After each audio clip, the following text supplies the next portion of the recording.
Brian, could you consider marrying Carol again? Are you serious? The hospital director, Larry, with a pale face, proposed the idea of remarriage to me. Beside him stood his trembling eldest daughter, Carol, who had a secret she couldn't tell anyone. My name is Brian Coleman. I work as a doctor at a privately run hospital. 5 years ago, I married my wife, Sarah, and we were living happily until she passed away 3 years ago in a car accident. Sarah was also a doctor, and because she wanted to focus on her career, we didn't have any children. Brian, I need to talk to you.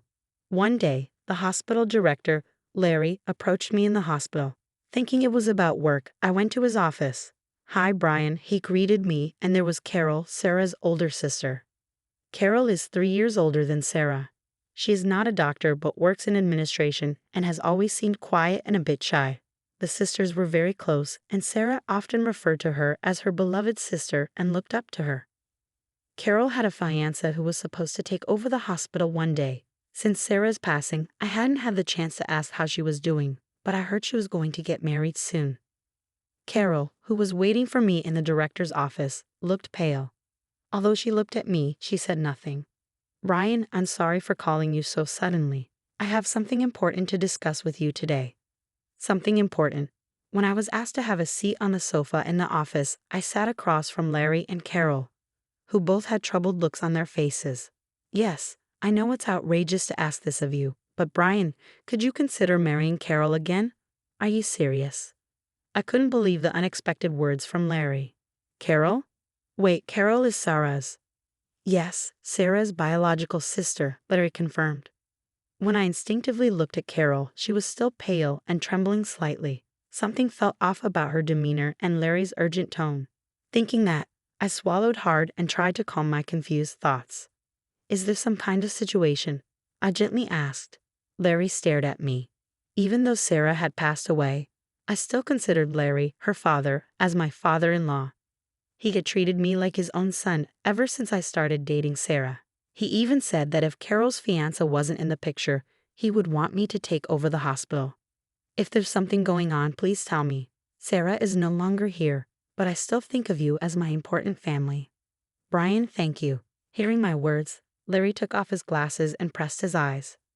As you know, this hospital has been passed down from my father, and we've managed to keep it running for generations.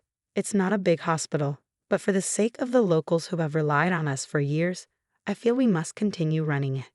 Yes, that's true, I agreed. However, I don't have a son, so to keep the hospital running, I need a son-in-law, Larry continued.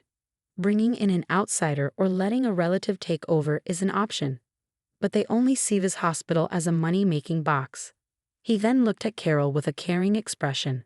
Carol has gone through a lot as the eldest daughter, he muttered, then looked at me to change the subject. Carol says she doesn't want to get married. Doesn't want to get married, yet you want me to marry Carol? But she has a fiancé, right? You're right, but the fiancé is not trustworthy. He's been pretending all this time, Larry said, clenching his fists in anger. I can't let that man marry Carol, so I broke off the engagement. But in the future, more men like him will approach Carol to inherit this hospital. As I said earlier, their goal is the hospital and the money. That's why, even if it's just for show, I want you to marry Carol. Larry's disappointment and frustration towards those who approach for money and his hope for Carol's happiness were palpable from his clenched fists. I understand the situation, but why me? I was Carol's sister, namely Sarah's, husband. Larry looked at me calmly. From both of our perspectives, you are the only man we can trust in this world. I am the only one. I glanced at Carol, who was looking down but nodded slightly. You are the only one, Brian. As a doctor, you understand the importance of a hospital for patients and have considered the future of this hospital with me. That's why I want you to marry Carol and inherit this hospital. I see. These unexpected words left me speechless. I always felt Larry treated me like his own son, but I didn't realize he trusted me that much. I want Carol to be happy. Please, can you help her? He pleaded. Next to him, Carol also trembled as she did the same. Even though I had lost my wife, I had once decided to live as part of her family. Above all, they were her beloved ones. All right, I will help. I nodded to Larry and Carol. So Carol, let's take care of each other from now on. Yes, thank you very much. Even though it was just a formality, we registered our marriage and moved into a house prepared by Larry, considering the eyes of those around us. However, we had separate bedrooms to respect each other's privacy. Carol, let's feel relaxed as if we were a real couple because this is our house. Is that okay? Of course, she agreed. Though Carol was Sarah's sister and not a stranger, there were no romantic feelings between us. It was a marriage in name only. But there was something on my mind. Carol, shall we talk about Sarah tonight? Yes, she replied. After dinner, while drinking hot milk in the living room, I spoke to Carol. She was sitting across from me, looking down. Since our marriage was decided, there had been a slight awkwardness.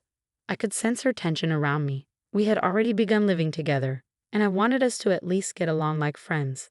As I mentioned earlier, since losing Sarah, I've talked to friends who knew her and shared memories. But friends aren't family. You and your family cherish Sarah the most, I said. Carol listened intently to my words. So tonight, let's talk about Sarah over drinks. I'd love to hear stories about her childhood from you. You really cherished Sarah, didn't you? She asked. Of course. Sarah was my comrade, my best friend, and my beloved wife. When I answered confidently, Carol smiled gently. It was the first smile I had seen from her in a while. Sarah was so lucky. What? Sarah was so lucky to be cherished like that, she repeated, smiling again. But this time it looked a bit lonely. After that, we had a few drinks, calling it a housewarming party, and talked.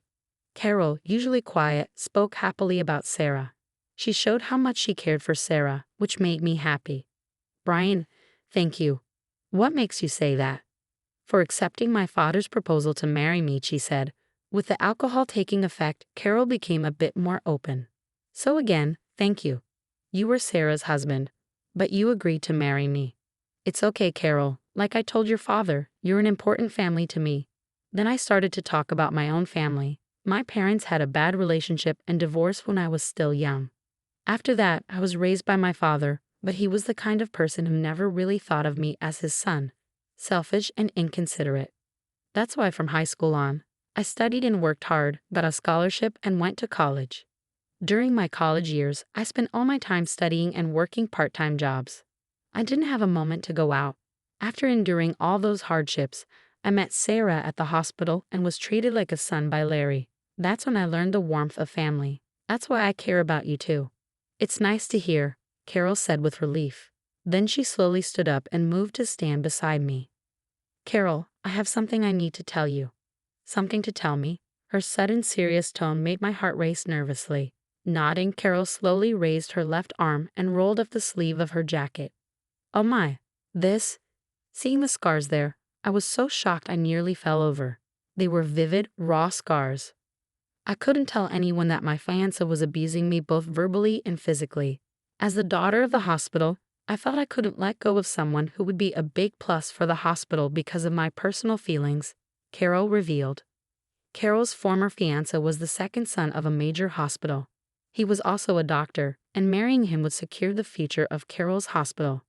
After Sarah passed away, he brought up the topic of marriage. Until then, he had been kind and amiable. But suddenly, I had a thought. Is he really the right one? So I told him we should postpone the wedding. That's when he changed completely. Carol hugged herself tightly. From then on, he verbally abused and threatened me every day. He wanted to control me completely. Sometimes he even got violent. I can't believe it, I said, shocked. I endured and endured, but I couldn't talk to anyone about it, and I lost myself. These scars are from that time when I felt utterly hopeless. Her former fiancé had changed after Sarah's death. Since I hadn't seen her during that period, I had no idea she was going through that. When I thought I couldn't take it anymore, my parents visited me at my place. They later told me they just felt an urgent need to see me. Seeing their faces, I finally broke down and told them everything. She recalled those days, and tears welled up in her eyes, her voice trembling. Knowing the situation, my father was furious and broke off the engagement. We received some compensation from him. But that's not the end of it, is it? I muttered, struggling to contain my anger. She looked at me with shaking eyes. Realizing I was frowning at the thought of her pain, I quickly came to my senses. Oh, sorry. What's wrong? Nothing. Then she smiled, looking relieved. That's why I thought you were the right choice. Since what happened with him, I lost trust in people, especially men. I was scared just having them close. It's understandable. Even hearing the story made it clear how horrifically Carol had been treated by her ex-fiancé. My father was worried about me, so he suggested the remarriage to you. He knew you were Sarah's husband and knew you were a kind, gentle, and wise person. Her face clouded with a look of guilt. But I'm sorry for dragging you into my selfishness and causing you trouble. It's not trouble at all. Really? Sure. Besides, this isn't selfish, Carol. You tried to move forward again. I stood up slowly and gently extended my right hand to her. You haven't given up on trusting people or overcoming your fear of men. So I'll do everything I can to help because you're an important family to me. Brian, hearing my words, she bit her lip hard. Tears streamed down her cheeks and wet her trembling lips. Can I hold your hand? Yes. I gently touched Carol's hand. She flinched for a moment, but as I slowly and gently held her hand, the trembling gradually subsided. It's all right, Carol. I'm not like that jerk. When I deliberately said it firmly, her eyes widened and she looked at me. Once she smiled, she exhaled deeply and seemed to feel relieved. Yeah, he never touched me gently like this. He seemed kind on the surface, but he was nothing like you. She took another deep breath and exhaled. Seeing her savor the moment, I felt an overwhelming joy, and tears welled up in my eyes. Carol, let's slowly start regaining the real you. Don't worry. I'll be with you. When I said this with a serious look, she stared at me and nodded slowly. I'm glad it's you who's here with me. She squeezed my hand tightly in return. From that day on, we started living together as a couple. Having built a relationship of trust, we often talked about Sarah. Those were peaceful, happy times. I think it was Sarah who guided me to avoid marrying my ex-fiancé and for my parents to come to help me.